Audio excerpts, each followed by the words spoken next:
The story begins with Hiroi-san, the most popular girl in the class. She was the class muse, and for one boy in particular, it was love at first sight. He couldn't hold back his feelings for her anymore, as the emotions were just too strong. Before he even realized it, he had already acted. With his heart racing, he placed a love letter in her locker. It was the only way he could finally express his feelings to her. However, his romantic attempt ended in immediate defeat. The very next day, he was rejected, and the one who delivered the news was Hiroi-san's friend.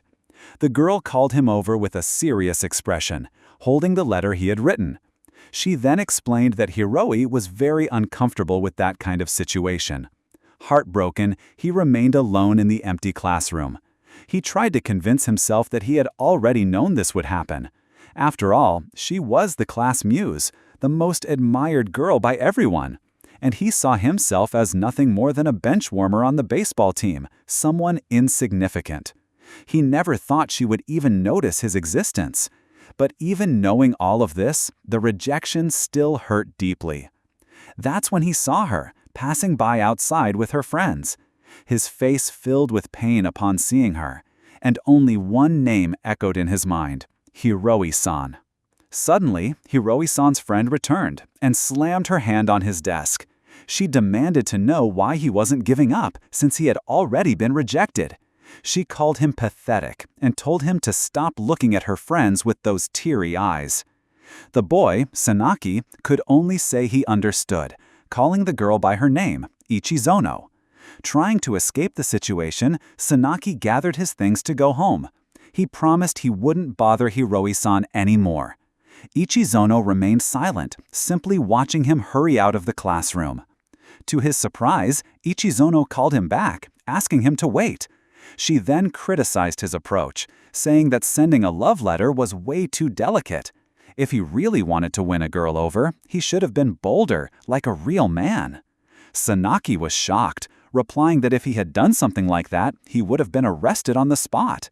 He tried to defend his actions, explaining how much effort he had put into writing that letter. Ichizono then revealed the truth. Hiroi hadn't even read the letter. She explained that he had been rejected with total disregard, and accepting that would make it easier for him to move on. She then started listing absolutely everything she thought was wrong with him. His hair, his clothes, even his height were harshly criticized.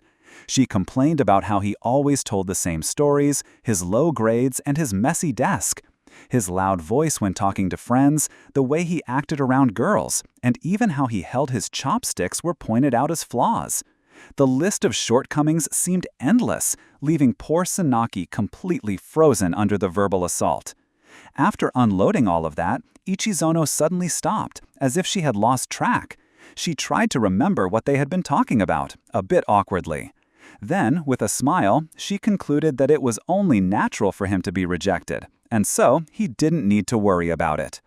Finally, Sanaki couldn't take it anymore, and exploded in a cry of pure anguish.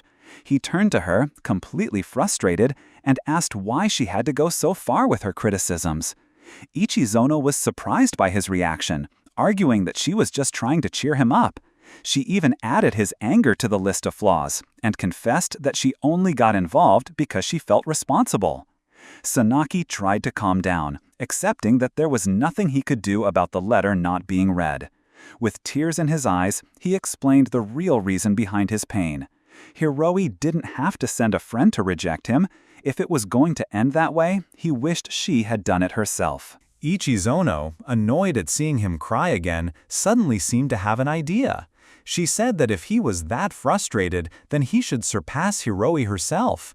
Pointing at him with conviction, she shouted that he needed to make Hiroi regret rejecting him. The goal was to make her think she should have accepted that love letter. But Tsunaki still looked lost, wondering how he was supposed to do something like that. That's when Ichizono offered a solution, since he was part of the baseball team.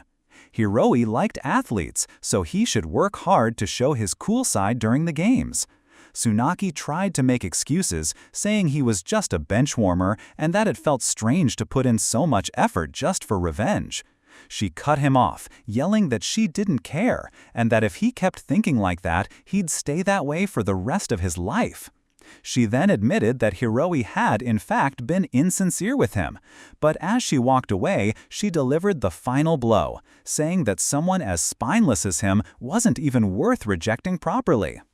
Her words hit him hard. That was the moment he realized just how pathetic he had been acting.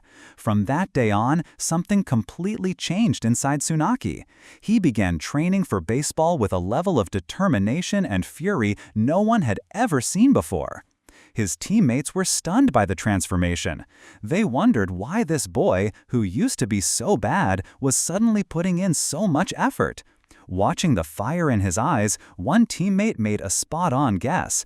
It was almost like Tsunaki had someone he desperately needed to take revenge on. Tsunaki's dedication was so intense that he destroyed all the extra balls during practice. The coach finally noticed the boy who was always working hard. He didn't even stop in the rain, running tirelessly and showing incredible grit.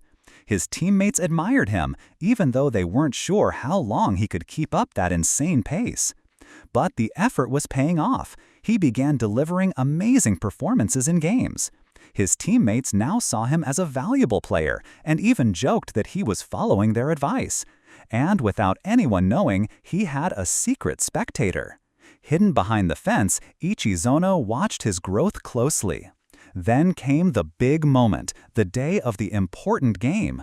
Tsunaki took his position and, with all his strength, made a perfect hit. The crowd erupted in celebration.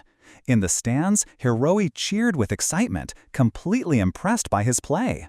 Beside her, Ichizono watched in shock, unable to believe what she was seeing. His hit was so good it secured the team's victory. His teammates welcomed him like a hero, congratulating him for the game-winning play. The team captain was already looking forward to the future, excited about finally avenging last year's loss. Tsunaki thanked them but apologized as well. He promised to keep working hard, but in his mind, his goal was different. The person he truly wanted revenge on wasn't the opposing team. Sometime after the game, Ichizono showed up in front of Tsunaki. With a smile on her face, she handed him a letter, saying it was a gift from Hiroi. Tsunaki was in shock, unable to react. She explained that it was more of a fan letter than a love letter, congratulating him on his success. With a satisfied look, she asked if he felt better now. After all, he had achieved his goal and gotten revenge in the most impressive way possible. She told him that now he could choose whoever he wanted, and even offered to personally deliver a rejection to Hiroi. Tsunaki, on the other hand, looked flustered and tried to explain that fame wasn't the reason he had worked so hard. Ichizono laughed at his response, insisting that she couldn't fool her. She confidently said she knew the truth all along. His true motivation was to get revenge on Hiroi. Seeing his reaction, Ichizono began to walk away, advising him to wait a few days before making any big decisions. She said he'd deserved that time, but with one final glance, she reminded him to act like a real man next time and never respond with a letter again. He didn't need words to give his answer. Following her advice, he finally acted like a man. In one swift and decisive move, he hugged her from behind. Ichizono froze completely, her eyes wide in pure surprise. Speechless, she called him an idiot, her face blushing red. She tried to say he was mistaken, that he was going after the wrong person. But he refused to let go, now fully in control of the situation. He said he would only release her on one condition, that she finally admit he was cool. She teased him with one final challenge. With their faces very close, she gave him a kiss on the cheek. Then she explained her reason. If he didn't let go, she wouldn't be able to turn and kiss him properly.